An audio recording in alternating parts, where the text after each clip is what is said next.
Imagine a past that most of us associate with the darkest chapters of history, where decisions were made about who could live and who couldn't, elevating blood purity and racial perfection into law.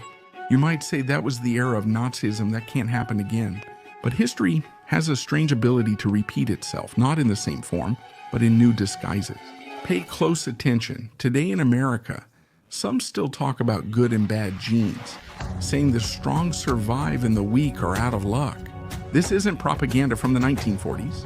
These are words that were recently spoken by people at the height of power. What if I told you critics call their actions a frightening term?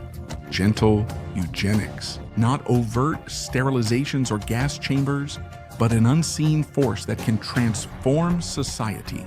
Now pay attention, because this is where the story begins, that will connect the past and the present in a way that will give you goosebumps.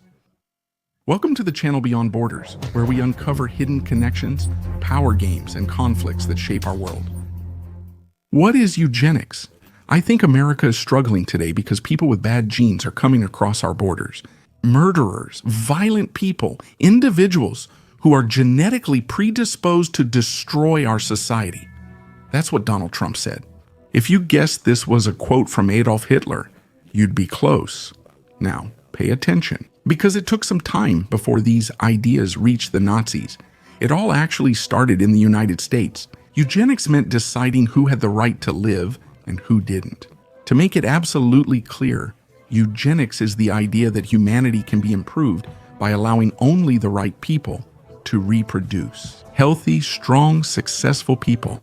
And on the other hand, the unfit, sick, poor, and weak should be prevented from doing so. It sounds like a crazy experiment, but when was it official policy? At the beginning of the 20th century? In the early 20th century, American scientists and politicians debated preventing the spread of bad genes. They sterilized people with mental disabilities. They banned marriages for those they considered unfit, and the courts supported it. In 1927, the United States Supreme Court ruled that sterilizing people is legal. Chilling words from the verdict remain. 3 generations of imbeciles are enough. The Nazis were inspired by the United States of America and took these ideas to the extreme. Sterilizations, persecution, mass murder. Here's the paradox. After World War II, eugenics became a forbidden word. The West officially turned away from it. The notion that society is stronger if the weak step aside has never fully vanished. Subtle eugenics. A modern concept. After World War II, eugenics became a toxic term. A politician openly discussing a pure race or sterilization would be instantly socially ruined. But the idea survived. It didn't disappear. It just changed its appearance. Now pay attention. To see why this is so dangerous, we need to revisit the Nazis for a moment. Germany in the 1930s didn't immediately use gas chambers. First, it was the sterilization of unsuitable epileptics, people with mental disabilities, and the poor.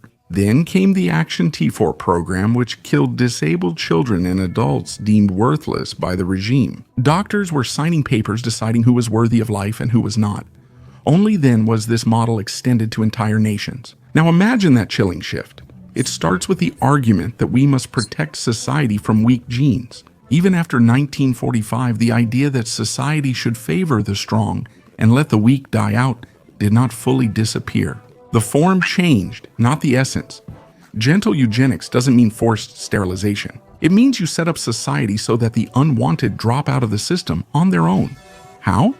Through indirect measures. You remove people's access to affordable health care.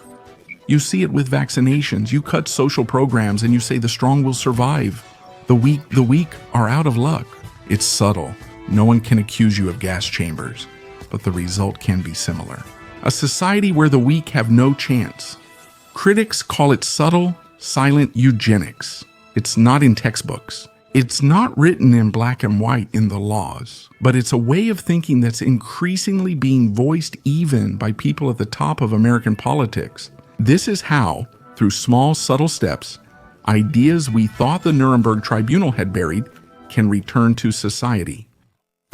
We're not done yet. If you enjoyed this video, give it a thumbs up to help it reach more people. If you'd like to support my work, you can contribute through gratitude. Thank you. Let's keep going. Current players, Trump, Kennedy, and Musk. Let's start with Donald Trump. Last October, he claimed tens of thousands crossed the border, including 13,000 murderers. And he added the desire to kill is rooted in their genes. Now pay attention, this is not just a political undertone. This is pure eugenics language, dividing people into good and bad genes. Words that evoke times when Nazi propaganda claimed that crime was a matter of blood and that criminality was innate. Another important figure is Robert F. Kennedy Jr., now Minister of Health, a man who ought to support science. He spreads vaccine doubts, claims autism is worse than COVID, and says healthy people can handle illnesses alone. When he says the strong survive and the weak yield, it echoes the ancient times we hope to leave behind. Kennedy is not alone in these views. His advisor is Kelly Means, a former analyst from a conservative think tank, and he claims that universal health care is one of the main causes of the system's collapse. When everyone gets equal help, the weak burdens the strong unnecessarily. This is how a policy develops that divides people into those who deserve healthy lives and those considered simply unlucky. Then there's Elon Musk, entrepreneur, visionary, and the world's richest man. He is no longer with Dovici and split from Trump after a heated argument over power and money, but his statements and attitudes remain. Musk has been saying for years that smart and strong people should have more children, and it's not just words. He has more than 10 children of his own and actively supports the idea that intelligence should reproduce. Musk even warned that if intelligent people don't have large families, humanity will become dumber and civilization will collapse. That almost sounds like a modern eugenic manifesto. Not extermination, but passing on genes and letting the unsuccessful disappear. His influence was also felt in politics. While at Dovici, he backed cuts to foreign programs that saved lives in the world's poorest areas. Aid for pregnant women, malaria vaccinations, human immunodeficiency virus prevention, all of it was stopped or dramatically restricted. And even though he is no longer part of the administration, his vision of pronatalism and his belief that the elites must ensure the continuation of their genes remains a powerful legacy. Trump, Kennedy, Musk. 3 names, 1 dangerous tone. A tone that echoes ideas we believed would remain dead forever. 3 pillars of subtle eugenics. To understand how the idea of subtle eugenics becomes reality, we need to look at 3 pillars. The 3 cornerstones on which the politics of the Trump era stand today. The first pillar, healthcare and personal responsibility.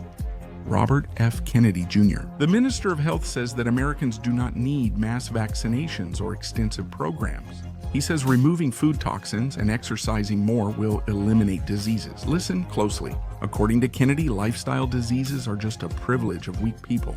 He described autism as worse than COVID because COVID only kills the old and the weak. And he calls vaccines the source of problems, not the solution. His logic is simple and terrifying.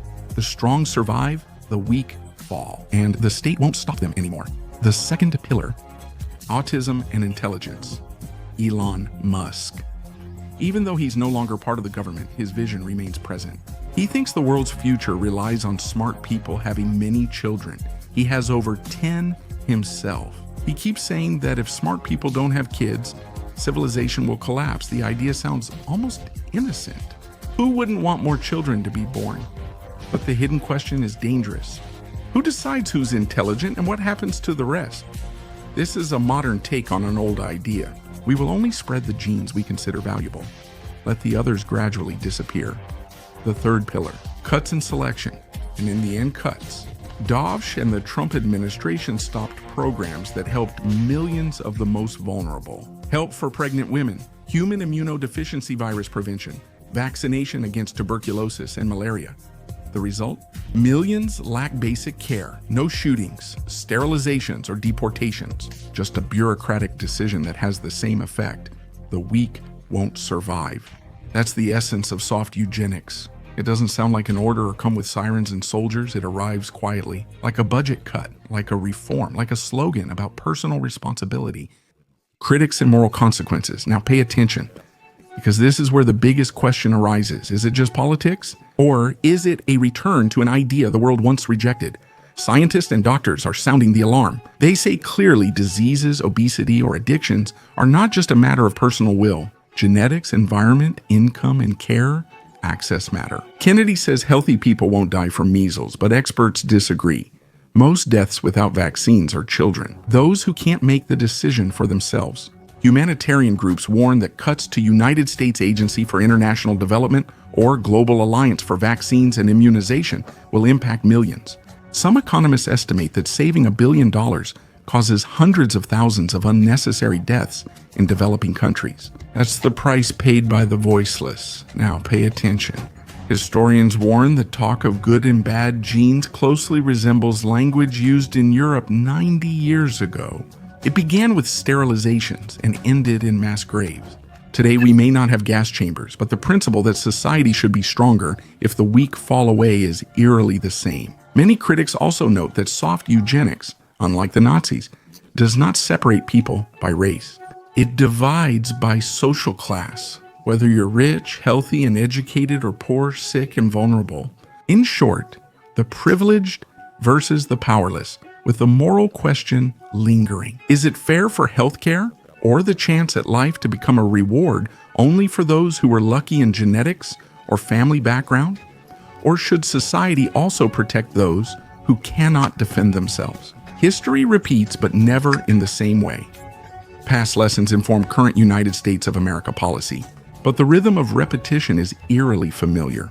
The Nazis began not with gas chambers, but with words. They discussed pure-blood strength versus weakness and claimed society would be healthier without the unwanted. Now listen, today we don't hear open calls for sterilizations. Instead, we hear about personal responsibility, about the strong surviving and bad genes crossing borders. It sounds different, but the core is similar. Language changes first, then laws, and eventually life, determining whom society supports or neglects. But now, hold on, we have to be fair here. In modern America, no document officially states, "We will do eugenics." That would be unthinkable. We're talking about interpretation. Critics link actions, gene statements, healthcare cuts, and hidden pronatalism to create a picture reminiscent of old eugenic ideals. It's about reforms, efficiency, and responsibility. But when you look at it from a distance, it looks like a modern version of an old idea.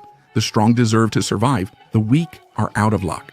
Historians warn that labeling people as valuable or worthless leads to an ever-shifting standard. First, it's migrants, then the sick, then the poor, and finally anyone who doesn't fit the image of the perfect citizen. Focus your attention on this moment. We're not in 1939, but the same questions are resurfacing today in new ways. That's why critics urgently discuss subtle eugenics. In conclusion, history teaches us one thing. Dangerous ideas rarely return in the same form. They change their appearance. They start to seem innocent. It starts slowly as boundaries shift. Now listen, today, it's not Hitler discussing genes. It's current presidents, ministers, and billionaires. Not gas chambers, but budget cuts. No sterilizations, just personal responsibility slogans. Eugenics isn't mentioned officially. It's not a documented policy, but an interpretation warning in critics' depiction. But the question is clear. What if they're right? Critics claim that we're witnessing subtle eugenics, something that doesn't make noise. But what can slowly change an entire society? The strong survive, the weak fall, while the state acts like it's natural. Focus on this moment. We're not here to judge, just to ask a question you must answer for yourself. Is this simply an exaggerated interpretation, or is a silent new experiment on society unfolding before us? And if it's the latter, how much time do we have before history manages to repeat its dark refrain once again? If you like the video, I'd appreciate a like, and be sure to subscribe so you don't miss the next ones I'm working on. Support my work by showing gratitude. To help the video reach more people, click praise. Thank you.